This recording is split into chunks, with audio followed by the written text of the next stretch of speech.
दोस्तों, एक तरफ लगातार खबरें निकलकर सामने आ रही हैं कि नीतीश कुमार एनडीए को अलविदा कहने की तैयारी में बैठे हैं। हर एक न्यूज चैनल इस खबर को दिखा रहा है, लेकिन इन सब के बीच नीतीश कुमार ने एक ऐसा धमाकेदार कदम उठा दिया है जिसने पटना से लेकर दिल्ली तक भारतीय जनता पार्टी को बैठक करने पर मजबूर कर दिया है।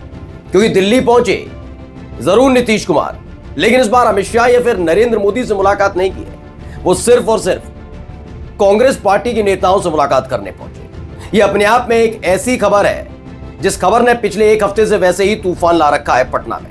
वजह तेजस्वी यादव से पहले फोन पर बात, फिर दावा किया गया कि सीक्रेट मीटिंग भी नीतीश कुमार और तेजस्वी यादव की हुई। यह खबर निकलकर लगातार सियासी गलियारे में हड़कंप मचाए हुए है। अब ऐसे में दिल्ली जाना और दिल्ली जाकर सीधे कांग्रेस के नेताओं से मुलाकात करने की वजह से भारतीय जनता पार्टी सकपकाई हुई है। यही नहीं, अब खुले तौर पर भारतीय जनता पार्टी का मात्र संगठन यानी कि जो आरएसएस है, मदर ऑर्गेनाइजेशन है बीजेपी की, उसने भी नीतीश कुमार की आलोचना करनी शुरू कर दी है। माना जा रहा है कि ये आखिरी पड़ाव पर खड़ा हुआ है गठबंधन, और कभी भी खबर आएगी कि नीतीश कुमार ने बीजेपी को अलविदा कह दिया। यही खबर मैं आपको दिखाने जा रहा हूं। नमस्कार, मैं हूं प्राज्वल गौतम और आप देख रहे हैं खबर चौक। वैसे भी कई दिनों से इस बात को लेकर कवायद चल रही है। कभी कहा जाता है कि मान जाइए, भारत रत्न ले लीजिए, बहुत अच्छा रहेगा, तो कभी आरिफ मोहम्मद खान जैसे राज्यपाल को नियुक्त कर दिया जाता है बिहार में। काफी कुछ चीजें हैं, लेकिन इन सब के बीच खबर है कि नीतीश कुमार मान नहीं रहे। और अब जब वो मान नहीं रहे तो हो क्या रहा है? हो ये रहा है कि इसी बीच नीतीश कुमार पहले कई आईपीएस अफसरों के तबादले करते हैं, तकरीबन 60 से ज्यादा, और फौरन ही निकल जाते हैं दिल्ली। दिल्ली में जाकर उन्होंने क्या किया, पहले देखिए। नवभारत टाइम्स की खबर है, नीतीश को टीम राहुल गांधी से ऑफर, बिहार सीएम की दिल्ली यात्रा के पीछे का क्या है सच।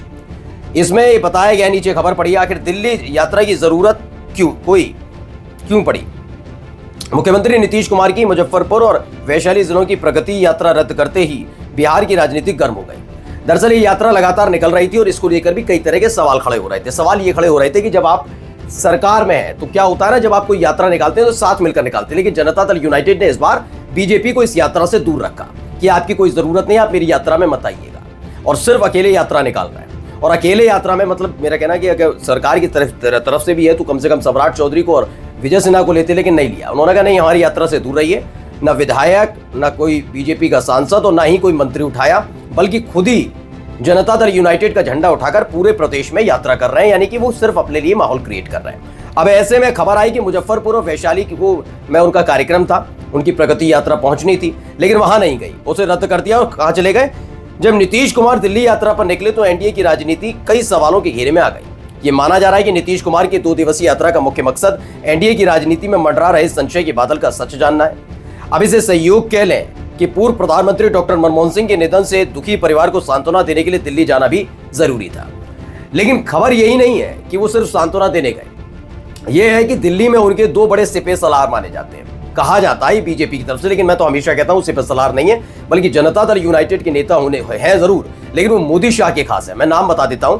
एक तो जनता दल यूनाइटेड के राष्ट्रीय कार्यकारिणी अध्यक्ष यानी कि संजय झा, जो पहले अमित शाह के बेहद करीबी माने जाते थे, उसके बाद जेडीयू में शामिल हुए और अभी वो राष्ट्रीय कार्यकारी अध्यक्ष बन गए। और हर एक फैसला माना जा रहा है संजय झा वही लेते हैं जो मोदी शाह को पसंद हो। दूसरे हैं राजीव ललन सिंह। ये दोनों के दोनों क्या है, ये सांसद जेडीयू के हैं, लेकिन बीजेपी मोदी और शाह के इशारे पर ही जो उनको अच्छा लगता है वही बयान देते हैं। ये भी उनका खेल है। तो दोनों को ही बहुत ज्यादा भाव नहीं देते हैं नीतीश कुमार। अब जब ये दोनों दिल्ली में और दिल्ली की राजनीति, राष्ट्रीय राजनीति देख रहे हैं, नीतीश कुमार कभी भी कोई नेता आता है तो अपने इन नेताओं से मुलाकात करेगा। जैसे मानकर चलिए अखिलेश यादव दिल्ली पे आएंगे तो रामगोपाल यादव से मुलाकात जरूर होगी और तमाम पदाधिकारी जो राष्ट्रीय स्तर के उनसे मुलाकात होगी। लेकिन हो क्या रहा है, नीतीश कुमार गए तो सही, लेकिन उन्होंने ना राजीव ललन सिंह से मुलाकात की और ना ही किसी बात की संजय झा से। कहां चले गए? वो सीधे चले गए पूर्व प्रधानमंत्री मनमोहन सिंह के आवास पर, जहां पर उनके निधन के बाद उनके परिवार को सांत्वना दी। और खबर यह भी निकल कर आई, वहीं उसी जगह कांग्रेस पार्टी के नेताओं से भी मुलाकात हो गई है। यह अपने आप में भारतीय जनता पार्टी को दहला हिलाकर रख देने वाली खबर है। जरा मैं कुछ खबर दिखा रहा हूं, पहले ये देखिए। इसे लेकर एक केपी मलिक हैं, बड़े राजनीतिक विश्लेषक हैं, उन्होंने लिखा, नीतीश कुमार का रहस्य बरकरार है। पूर्व पीएम मनमोहन सिंह के घर पहुंचे नीतीश कुमार। कांग्रेस के कौन नेता पहले से थे अंदर मौजूद, ये सवाल उठ रहा है। अकेले क्यों थे नीतीश कुमार? क्या हुई सियासी चर्चा? और खबर सबसे बड़ी ये कि संजय झा और ललन सिंह क्यों रहे नदारद?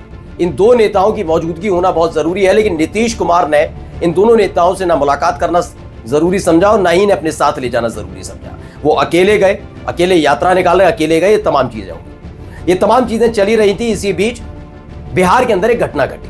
घटना क्या है? बीपीएससी के छात्र लगातार प्रदर्शन कर रहे हैं, उनकी अलग अलग मांगे हैं, उसको लेकर प्रदर्शन कर रहे हैं और इन सब के बीच अभी सरकार मान नहीं रही, यानी नीतीश कुमार की सरकार नहीं मान रही। अब उन पर लाठीचार्ज हो जाता है। लाठीचार्ज होता है तो ऐसे में जो चूंकि भारतीय जनता पार्टी भी नीतीश कुमार के साथ सरकार में है, अब सरकार में अगर कोई पार्टी है तो उसी का मात्र संगठन अगर उसी सरकार की बुराई कर दे तो यही हो रहा है। आरएसएस ने किसी और की नहीं बल्कि नीतीश सरकार की बुराई की है। क्या कहा? देखिए, ये वीडियो निकलकर सामने आई। इस वीडियो में थोड़ा बहुत आप देख सकते हैं किस तरीके से मारपीट की जा रही है, लाठी डंडे बरसाए जा रहे हैं, हाथ में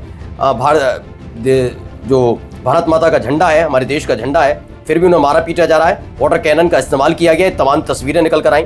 अब इसमें अगर देखा जाए तो साझेदार होने के नाते या तो इस खबर पर कुछ बोलती नहीं आरएसएस या फिर इसको डिफेंड करती, लेकिन क्या हुआ? उल्टा नीतीश कुमार की सरकार की आलोचना कर दी। 5 जने हैं, 5 जने चूंकि आरएसएस का मुखपत्र माना जाता है। अब ऐसे में उन्होंने क्या लिखा? बेरहम हुई पटना पुलिस। अब पटना पुलिस के रात के सपने में तो किसी डीआईजी के या फिर एसएसपी के सपने में नहीं आएगा कि इन्हें मारना है, सरकार की आदेश है, इन्हें मारना पीटना, ऐसा तो नहीं आएगा। ये किसी आदेश के तहत हुआ होगा। वही आदेश का आलोचना किसने कर दी? आरएसएस के मुखपत्र पंचजन के इस ट्विटर हैंडल पर लिखा है, बेरहम हुई पटना पुलिस, बीपीएससी छात्रों पर लाठीचार्ज, ठंड में वाटर कैनन का इस्तेमाल किया गया, का प्रयोग किया, पेपर लीक को लेकर बड़ी संख्या में प्रदर्शन कर रहे थे छात्र। जो छात्रों के साथ वहां पर बर्बरता हुई, वहां पर साझेदार है सरकार की बीजेपी, उसके बावजूद देखिए क्या है, आरएसएस साफ साफ लफ्जों में इसे बहुत बेरहम घटना करार देता है। यानी कि सीधे सीधे आरएसएस नीतीश कुमार की सरकार को कटघरे में खड़ा करता है। ये जो गठबंधन की गांठें हैं ना, गांठें वो खुलती हुई नजर आ रही है सलीके से, क्योंकि माना जा रहा है कि हर तरह के दावपेच चलने के बाद भी नीतीश कुमार ने मन बना लिया है। अब नीतीश कुमार, चूंकि मैं पहले भी आपको बता चुका हूं कि 3-4 स्तर पर फंसे हुए हैं। पहला तो अपने राष्ट्रीय स्तर पर पार्टी उन्होंने एक तरीके से खोई दी है, पूरी तरह से मोदी शाह के करीबियों के हवाले चली गई, राजीव ललन सिंह, संजय झा। दूसरा क्या है कि विधानसभा के जो अध्यक्ष हैं वो भी बीजेपी के कोटे के हैं, विधान परिषद के सभापति हैं वो भी बीजेपी के कोटे के हैं। अगर कहीं से बगावत होती है तो विधायकों की, जनता दल यूनाइटेड के विधायकों की योग्यता है नहीं है, इन सब चीजों को अयोग्य करार दिए जाने को लेकर फैसला किसे लेना है? इन्हीं को लेना है। विधानसभा के अध्यक्ष लेते हैं, उधर एमएलसी है तो विधान परिषद के सभापति लेंगे।